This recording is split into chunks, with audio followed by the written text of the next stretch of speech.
توبہ کرنے کی دعائی دعا سے توبہ کر کے نمازی بن کے نظر آئے اور اپنے چہروں کو ہمیں جانے سے بنائے. آئیے اس حضرت مائی کو تشریف لائیں گے اور حضرت کا خطاب ہوگا.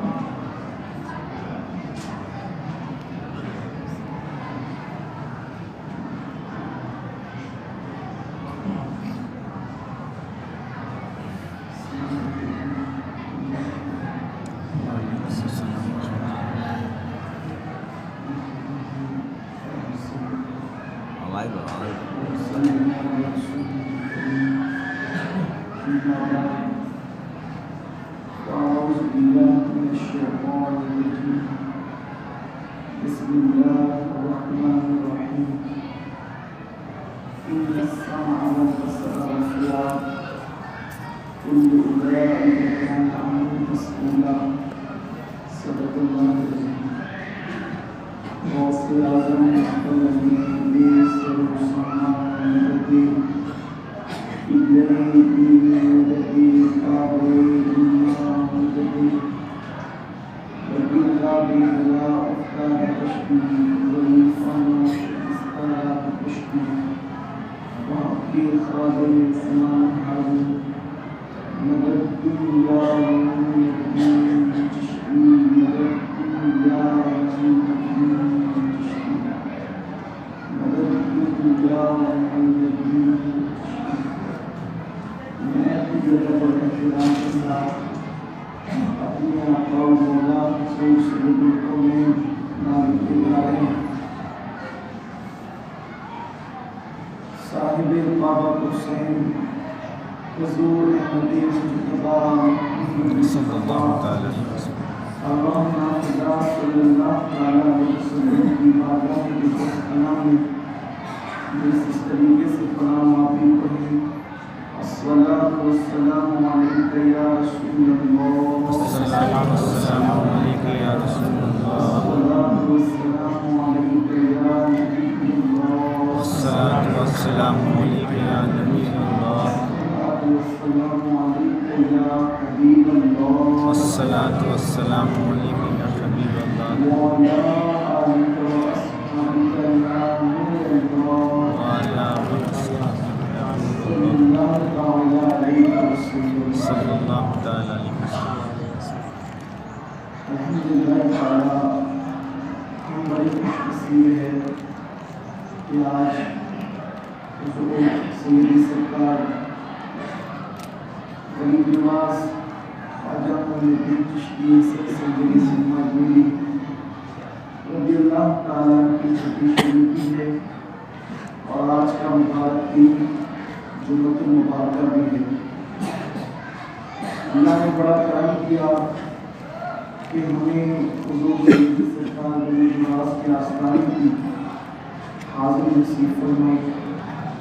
اس لیے کہ اس آستانے کے بارے میں ہمارے بزرگوں نے بالخصوص امام اہل سنت نے لکھا ہے کہ غریب نواز کی چوکھٹ پر جب کوئی بندہ دعا کرتا ہے تو اللہ دعا کرنے والوں کو نہیں دیکھتا بلکہ سرکار غریب نواز کے صدقے میں ہر دعا کرنے والے کی دعا کو قبول فرما دیتا ہے.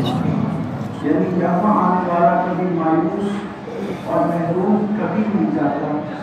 اگر کوئی اس کی عقیدت کے ساتھ آئے تو وہ مانگنے سے سوا لے کر کے جاتا ہے. یعنی وہ جو مانگتا ہے اس سے زیادہ لے کر کے جاتا ہے. آپ اگر بڑے خوش نصیب کہ اللہ نے اس بڑے پاک کی حاضری ہمیں نصیب فرمائی. اللہ تعالیٰ قبول فرمائے اور ہم سب کی جتنی مرادیں ہیں اللہ سبحانہ و تعالیٰ ان کے نام جان صلی اللہ علیہ وسلم کے سب کو خیر پوری فرمائے. جس آیت کریمہ کی میں نے تلاوت کی ہے وہ آیت مبارکہ ہمیں دعوت فکر دیتی ہے. دراصل اس دنیا کے اندر ہم جو آئے ہیں بہت مختصر وقت کے لیے ہماری حاضری تھی.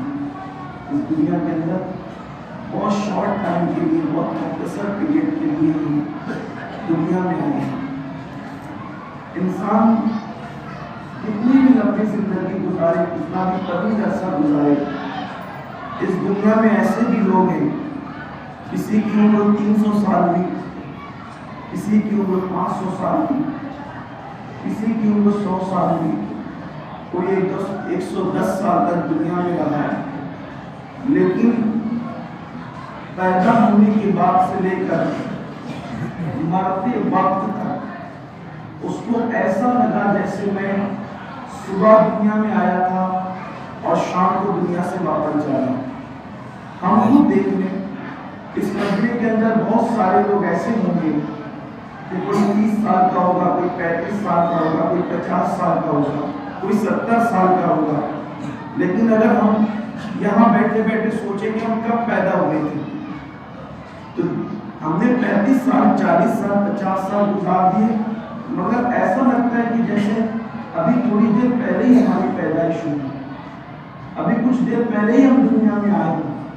اس دنیا میں بہت مختصر وقت کے لیے اللہ نے ہمیں بھیجا ہے، اور ہماری جو زندگی ہے وہ پگھلتے ہوئے برف کی طرح ہے، جیسے برف فیکٹری کے باہر نکلا اور پگھلنا شروع ہو گیا، برف کو پگھلنے سے دنیا کی کوئی طاقت باہر نکلنے کے بعد نہیں بچا سکتی۔ ایسے ہی بچہ ماں کے پیٹ سے نکلا، اب وہ جتنی زندگی لے کر کے آیا تھا، اگر 1 سیکنڈ گھڑی کا کاٹا آگے بڑھتا ہے تو 1 سیکنڈ اس کی زندگی کم ہو جائے۔ آپ ہو یا ہم ہو، اب اپنی زندگی بڑھ نہیں رہی ہے، ہم میں سے کسی کی بھی زندگی نہیں بڑھ رہی ہے، بلکہ ہم میں سے سب کی زندگی کم ہوتی جا رہی ہے۔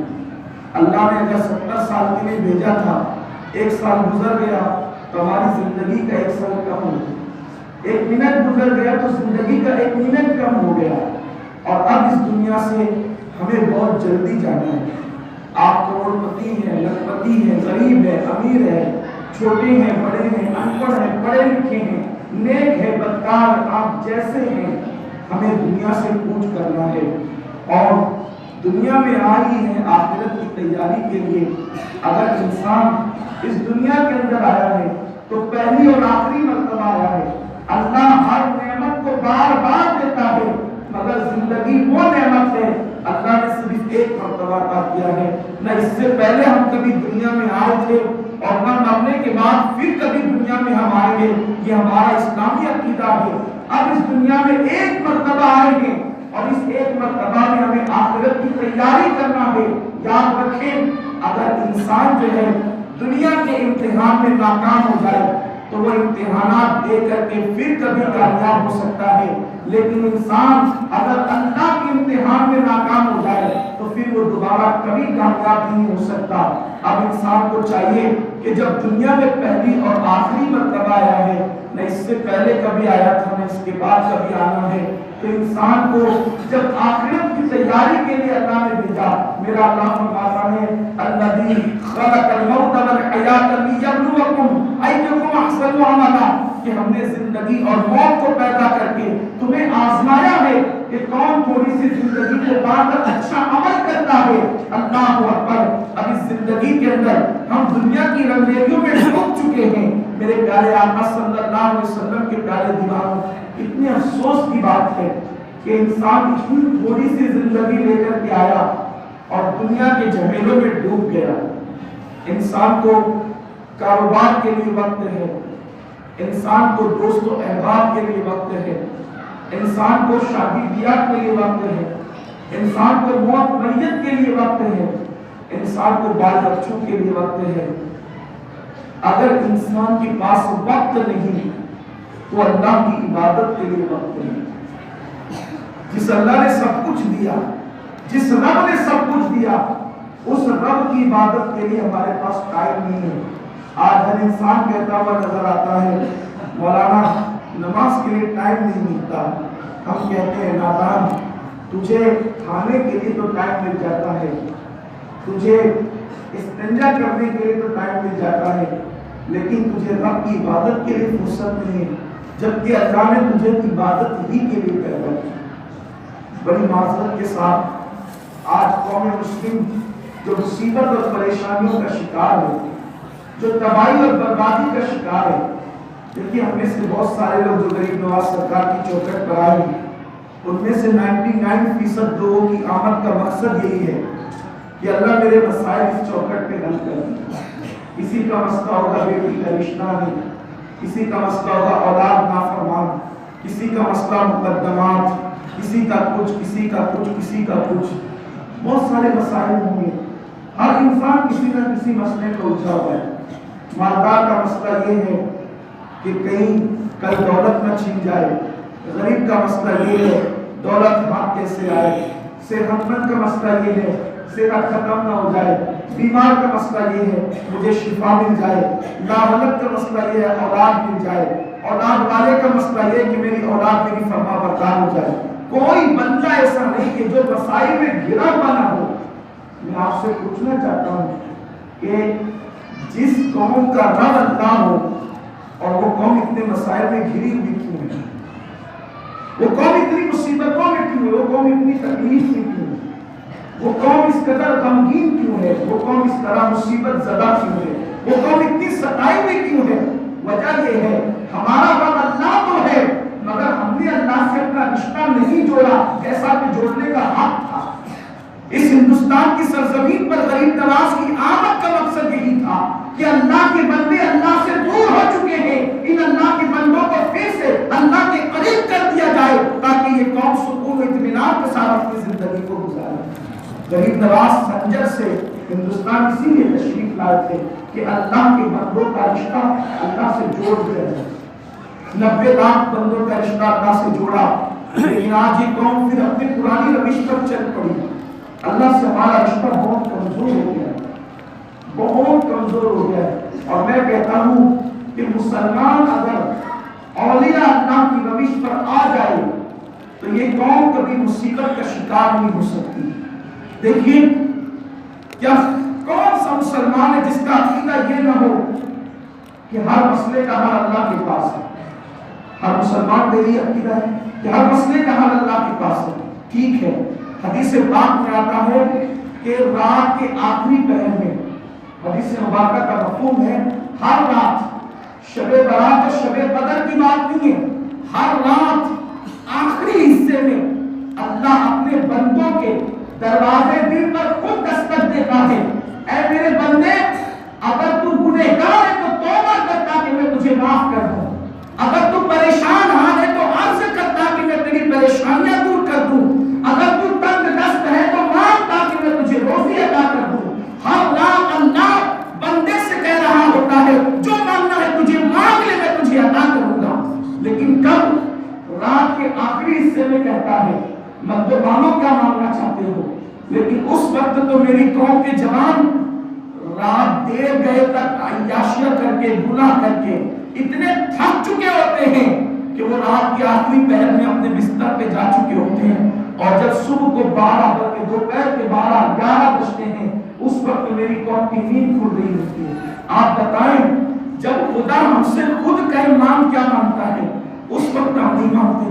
جب تک مسلمان رات کے آخری پہر میں رو رو کر خدا سے مانگنے والا تھا تو مسلمان پھر کسی کے آگے ہاتھ نہیں پھیلاتا تھا.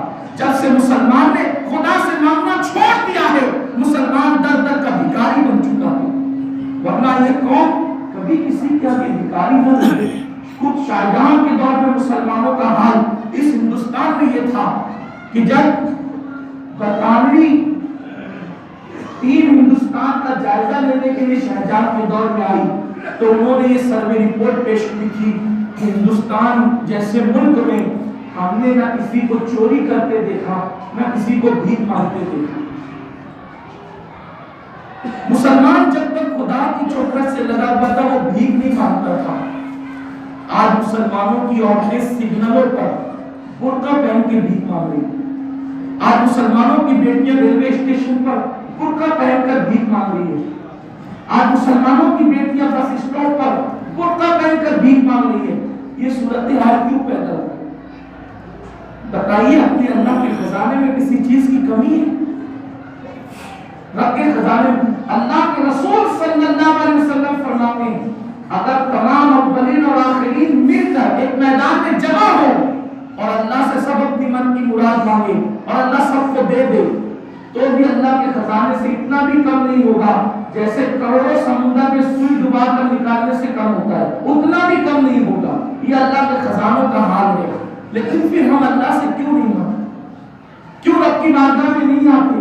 قرآن تو کہتا ہے، مصیبتوں کا حل قرآن بتاتا ہے، اِنَّ مَعَ الْعُسْرِ يُسْرًا فَإِذَا فَرَغْتَ فَانصَبْ وَإِلَىٰ رَبِّكَ فَارْغَب۔ بے شک ہر مصیبت کے بعد دوہری آسانی ہے، مگر کل جب تم نماز سے فارغ ہو جاؤ تو دعا میں محنت کیا کرو۔ نماز سے فارغ ہونے کے بعد دعا کرو گے تو اللہ تمہاری ایک مصیبت پر دوہری آسانی عطا فرمائے گا، تمہارے ایک غم پر ڈبل خوشی عطا فرمائے گا۔ کب؟ جب تم نماز سے فارغ ہو جاؤ گے اور دعا میں محنت کرو گے۔ یہاں تو نماز ہی کی فرصت نہیں،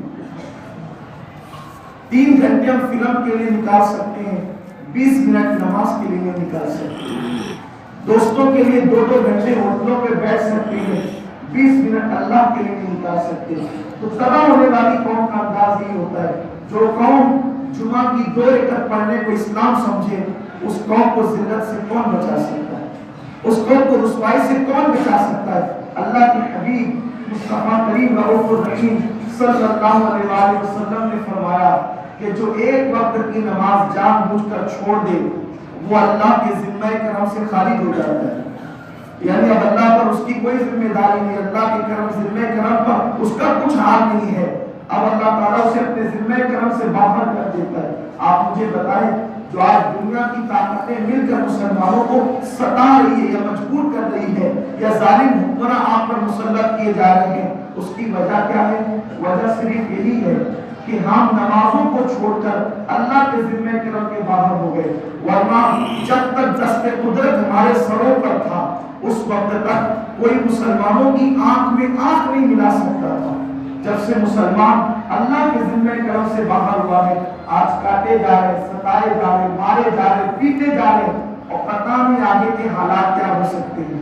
مسلمانوں کو چاہیے کہ اب بھی ہوش کے ناخنوں میں غریب نواز کی زمین پر آئے ہیں، اگر مقبول حاضری چاہتے ہیں تو یہ عہد کر کے جائیں کہ بے نمازی آیا تھا، نماز کا جذبہ لے کر کے جائیں، اور انشاءاللہ مرے دم تک خوشی ہو یا غم کبھی میری نماز فرق نہیں ہوتی، کیونکہ انسان نماز کو چھوڑ کر کے کیا پا سکتا ہے؟ اور اس فقیر کے بارے میں آپ کا کیا خیال ہے کہ جو ایک دن میں 5 مرتبہ کسی کے دروازے پر مانگنے کے لیے آئے، وہ کنجوس سے کنجوس بھی دے دے گا اگر ایک دن میں 5 مرتبہ کوئی فقیر کسی کے دروازے پہ صدا لگائے؟ اگر کنجوس کے دروازے پر ایک دن میں 5 مرتبہ کوئی فقیر صدا لگائے تو فقیر اور کنجوس بھی اس کو کچھ نہ کچھ دے دے گا۔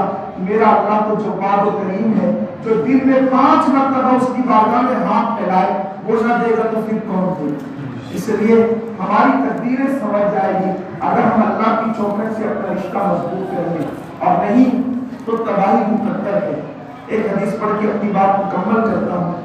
حدیث پاک میں آیا ہے کہ اللہ کے پیغمبر حضرت عیسیٰ علیہ السلام ایک سفر پر روانہ ہوئے تو آپ ایک بستی میں تشریف لے گئے۔ جب آپ اس بستی میں گئے تو بستی کے لوگ بہت خوشحال تھے، بہت مالدار تھے، انہیں کوئی چیز کی کمی نہیں تھی، لیکن وہ دیندار بھی تھے، عبادت گزار بھی تھے۔ حضرت عیسیٰ علیہ السلام ان کی خوشیاں دیکھ کر، ان کے حالات دیکھ کر کے بہت خوش ہوئے، بہت خوش ہوئے، اور آپ ان کے درمیان رکے۔ 3 دن کے بعد آپ سفر پر گئے، اور جب 3 سال کے بعد واپس لوٹے تو پوری بستی تباہ اور ویران تھی۔ اللہ کے پیغمبر حضرت عیسیٰ علیہ السلام نے عرض کیا اللہ سے، اللہ میں اس بستی میں کبھی 3 دن رکا تھا اور 3 سال کے بعد جب واپس آیا ہوں تو یہ بستی ویران ہے۔ تو آواز آئی، عیسیٰ یہ بستی کے لوگ بہت نیک تھے، یہ بستی جس نہر سے پانی پیتی تھی، ایک بے نمازی آیا اور اس نے اس نہر میں ہاتھ ڈال کر پانی پیا تو اس کی نحوست کی وجہ سے وہ نہر سوکھ گئی۔ جب نہر سوکھ گئی تو ان کے کھیت سوکھ گئے، ان کے باغات سوکھ گئے، اور لوگ بستی چھوڑ چھوڑ کر جانے لگے. نتیجہ یہ نکلا کہ پوری بستی ویران ہو گئی. ایک بے نمازی کے قدموں کی نحوست کی وجہ سے یہ آباد بستی ویرانے میں اور کھنڈرات میں تبدیل ہو گئی. آپ مجھے بتائیں بستی میں سب نماز پڑھے اور ایک بے نمازی آ جائے تو وہ بستی ویران ہو جاتی ہے, کھنڈرات میں تبدیل ہو جاتی ہے. جس بستی میں پوری بستی کے بستی بے نمازی ہو, پورا خاندان کے خاندان بے نمازی ہو, پھر وہ ویران نہ ہوں گے تو کون ہوگا, وہ تباہ نہ ہوں گے تو کون ہوگا. غریب نواز کی آمد کا مقصد ایک تھا, اللہ کے بندوں کا رشتہ اللہ سے جوڑ دیا جائے اور نماز